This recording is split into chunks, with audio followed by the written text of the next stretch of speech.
नई सीरीज शुरू करने जा रहे हैं। तो माई सेल्फ मानसी। स्टार्ट करते हैं। यहाँ पर मैं जो पावर बीआई का वर्ज़न यूज़ कर रही हूँ डेस्कटॉप वर्ज़न है, पावर बीआई डेस्कटॉप। ये फ्रीली अवेलेबल हो जाता है विंडो के किसी भी यहाँ पर जो भी हमारी विंडो 10 और विंडो 11 पे ईजिली डाउनलोड हो जाता है। इसका वेब वर्ज़न भी होता है जो प्रोफेशनल्स जो होते हैं उनके लिए वो यूज़ में आता है। तो हम इसके डेस्कटॉप वर्ज़न से ही काम करना शुरू करेंगे। तो सबसे पहले हम पावर बीआई की बात करते हैं। पावर बीआई की नीड क्या है? तो पावर बीआई हमें पता है डेटा के विजुलाइजेशंस के लिए, डेटा को एनालाइज करने के लिए हम पावर बीआई का यूज़ करते हैं।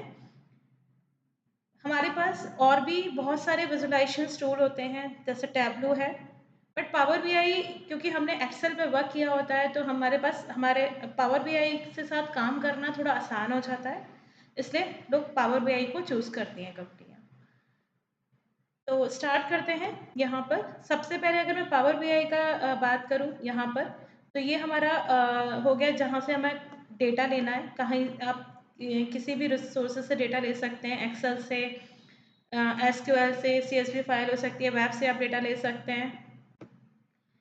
और यहाँ पर आप डेटा एंटर भी कर सकते हैं। तो डेटा जब एंटर, जैसे एक्सेल में हम डेटा एंटर करते हैं शीट में, उसी तरह से यहाँ पर टेबल फॉर्म में आप डेटा को एंटर कर सकते हैं। तो ये कॉलम्स हो गए, यहाँ पर टेबल नेम हो गया। तो पावर क्वेरी जो हमारा विजार्ड ओपन होगा जब हम इसे लोड करेंगे तो आगे समझेंगे कि टेबल कैसे क्रिएट करते हैं उस। तो यहाँ पर हमारे पास लोड और एडिट दो ऑप्शन होते हैं कि आपने टेबल क्रिएट की है उसे डायरेक्टली लोड करना चाहते हैं या फिर एडिट करना चाहते हैं। तो यहाँ पर चाहें तो बना सकते हैं। चलिए एक टेबल यहाँ पे बना लेते हैं। तो यहाँ पर हमने टेबल का नेम और यहाँ पर हमने कॉलम नेम दे दिया, नेम,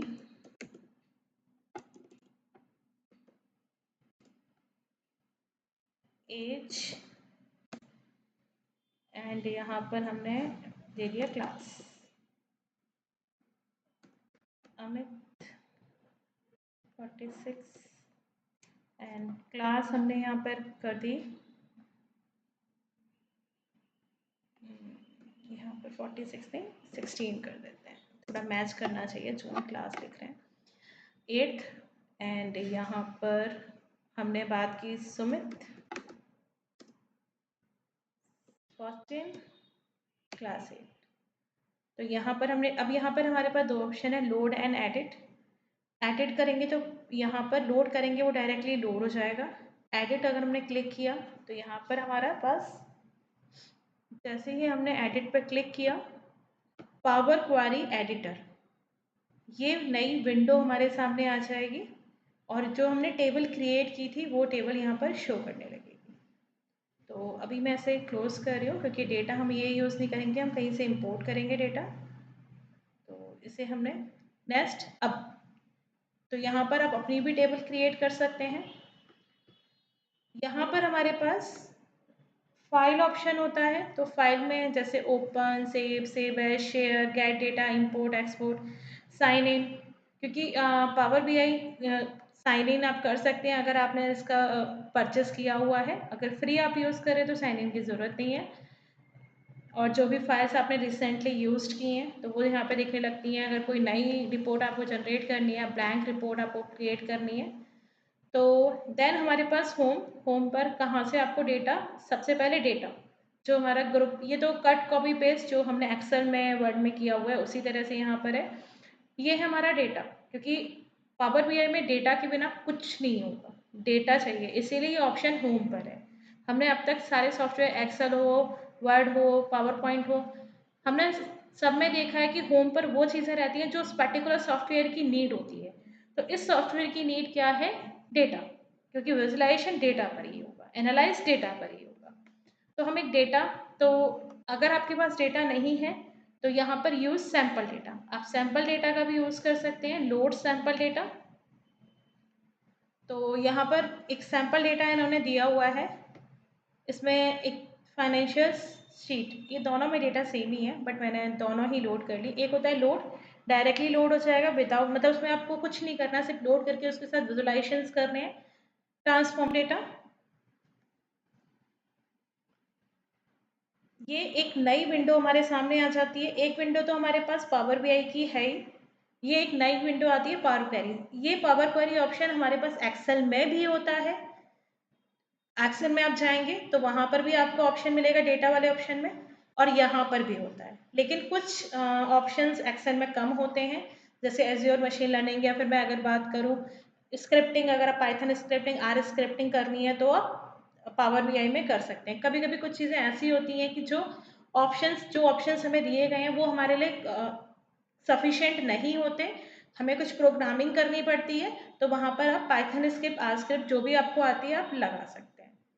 तो यहाँ पर सबसे पहले इसका भी फाइल ऑप्शन होता है, जहाँ पे क्लोज एंड अप्लाई, मतलब जो भी चेंजेस आपने किए हैं उसे अप्लाई करके क्लोज करना चाहते हैं विंडो को, जैसे आप क्लोज करेंगे डेटा आपका पावर बीआई पे लोड हो जाएगा। अप्लाई, क्लोज, सेव एज, ये सारे ऑप्शन यहाँ पर है। होम पर अगर मैं बात करूँ तो हम यहाँ पर हमारे पास वही, ये फर्स्ट ऑप्शन तो वही है क्लोज अप्लाई वाला। नेक्स्ट अगर मैं बात करूँ न्यू सोर्स, आपको डेटा कहीं और से भी लेना है। एक डेटा आपने किसी और फाइल से उठाया, फिर आपकी किसी अनदर फाइल में डेटा है, तो आप सारी जितना भी डेटा आपको चाहिए आप रख सकते हैं, वो टेबल बाय टेबल यहाँ पर आ जाएगा। मेरी स्टूडेंट टेबल भी यहाँ पर है जो मैंने बनाई थी पहले, और ये जो नई टेबल मैंने ली वो भी है। रिसेंट शो, अभी रिसेंटली कहाँ कहाँ से आपने डेटा लिया है। मैं कुछ डेटा, और यहाँ पर जैसे मैंने सैम्पल सुपर स्टोर का डेटा, तो ये टैबलू में यूज फ्री देते हैं टैबलू वाले। तो ये डेटा मैं अगर मैं बोलूँ ऑर्डर, पीपल एंड रिटर्न, ये 3 टेबल मैंने यहाँ से लोड कर ली, ओके किया, तो वो दोनों तीनों टेबल यहाँ पर शो होने लगेंगी। तो अभी वो ट्रांसफॉर्म हो रहा है डेटा,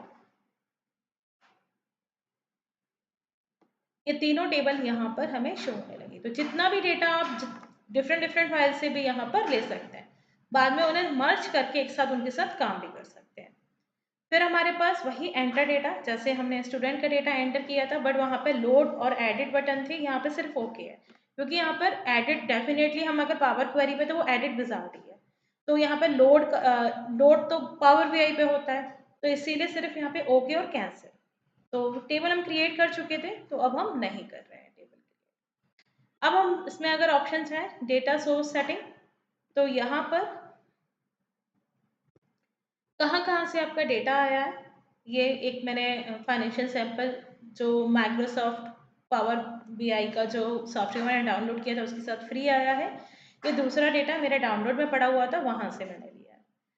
और कुछ परमिशंस वगैरह होती हैं, तो अभी हम इन सब की बात नहीं करें, हम बेसिक्स से ही स्टार्ट कर रहे हैं, बहुत सिंपल कंसेप्ट से। फिर हमारे पास पैरामीटर्स आते हैं, न्यू पैरामीटर्स क्रिएट करने हैं, तो ये सारी चीज़ें हम बाद में डिस्कस करेंगे। रिफ्रेश, अब अगर आपने कुछ ऑप्शंस किया है उसे रिफ्रेश करना है।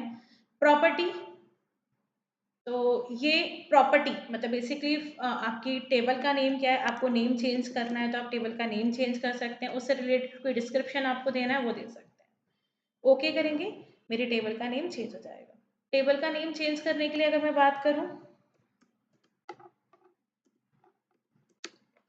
ठीक है, आप यहाँ से भी कर सकते हैं डायरेक्टली। एडवांस एडिटर, आपने जब डेटा जहाँ से लिया तो एक वो छोटी सी प्रोग्रामिंग जनरेट कर, मतलब प्रोग्रामिंग फेस ही आप बोल सकते हैं इसे, तो उसने इंटरनल की है, हमने तो सिर्फ डेटा लोड किया है, लेकिन उससे उसकी जो भी है स्टेटमेंट उसने क्रिएट कर दी है कि आपने कहाँ से डेटा लिया हुआ है, आपका सोर्स क्या है, आइटम का नेम क्या है, फाइनेंशियल टेबल का नेम था, किस टाइप की टेबल है, तो ये टेबल है, ठीक है। यहाँ पर आपके पास नंबर ऑफ कॉलम कौन कौन से हैं, उनका टाइप क्या है, तो सेगमेंट है, सेगमेंट का टाइप टेक्स्ट है, कंट्री का टाइप टेक्स्ट है, तो ये जितने भी कॉलम्स हमने वहाँ से लिए उनके नेम विथ टाइप यहाँ पर हमें शो कर रहा है। तो ये डेटा हमने उठाया है वो ये बता रहा है कि कहाँ से डेटा उठाया है, उस डेटा का नेम क्या है, और उसके अंदर कौन कौन से कॉलम्स हैं, और उन कॉलम्स का क्या टाइप है, ठीक है। तो अब नेक्स्ट अगर हम बात करें यहाँ पर मैनेज, मैनेज होता है कि कोई पर्टिकुलर टेबल को आपको डिलीट करना है, मालूम मैंने स्टूडेंट टेबल को डिलीट कर दिया, तो यहाँ पर सिंपल डिलीट, तो वो हमसे पूछेगा कि आप सच में डिलीट करना चाहते हैं, यस, डिलीट हो गया। नेक्स्ट अगर मैं बात करूँ, मुझे कॉपी बनानी है, तो हमारे पास कॉपी बनाने के 2 ऑप्शन होते हैं, एक तो डुप्लीकेट एंड रेफरेंस। सबसे पहले हम डुप्लीकेट के थ्रू कॉपी करते हैं, तो मैंने एग्जाम्पल को डुप्लीकेट बनाया, तो एग्जाम्पल 2 नाम की एक नई टेबल जनरेट हो गई। अब मैंने अगर मान लीजिए एग्जाम्पल में कोई कॉलम कोई ऑपरेशन परफॉर्म किया, जो भी आप ऑपरेशन, जो भी स्टेप्स आप परफॉर्म करते हो वो यहाँ शो करेंगे। तो मान लीजिए ये हमारे पास ऑप्शन होते हैं चूज कॉलम, रिमूव कॉलम। तो मैंने बोला कि मैंने सेगमेंट वाले को रिमूव कर दिया, रिमूव कॉलम, तो सेगमेंट वाला कॉलम रिमूव हो जाएगा और ये स्टेप यहाँ पर ऐड हो जाएगा।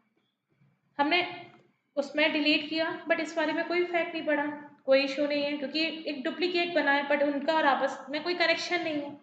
तो वहां पर अगर आपने चेंजेस किए तो वो यहाँ पे रिफ्लेक्ट नहीं होंगे। अब इसी की डुप्लीकेट फाइल हमने एक और बनाई रेफरेंस के थ्रू, वो भी डुप्लीकेट बनेगी। अब मान लीजिए मैंने एग्जाम्पल में कोई ऑपरेशन परफॉर्म किया, मान लीजिए मैंने डिस्काउंट ब्रांड को रिमूव कर दिया, रिमूव कॉलम, ठीक है, दोनों ऑपरेशन सेम ही है। तो यहाँ पर आप देखोगे वो ऑपरेशन यहाँ पर भी परफॉर्म हो गया। अगर मैं एग्जाम्पल 2 में जाऊंगी वहां पर वो कॉलम है, बट रेफरेंस के थ्रू जो मैंने फाइल जनरेट की, डुप्लीकेट फाइल जनरेट करी, अगर मैं एग्जाम्पल में कोई चेंजेस कर रही हूँ तो वो एग्जाम्पल 3 में भी रिफ्लेक्ट हो रहे हैं। मान लीजिए अगर मैंने इसमें कोई चेंजेस किया एग्जाम्पल 3 में, मान लीजिए मंथ नेम है, तो मंथ नेम को मैंने यहाँ से रिमूव कर दिया, रिमूव कॉलम, कॉलम रिमूव हो गया। क्या वो एग्जाम्पल में रिफ्लेक्ट होगा? देख लेते हैं, ठीक है। तो यहाँ पर नहीं, ठीक है, यहाँ पर हमारे पास इसमें एक अलग ऑप्शन वो है, ठीक है, इसके एक अपना स्टेप अलग बना है।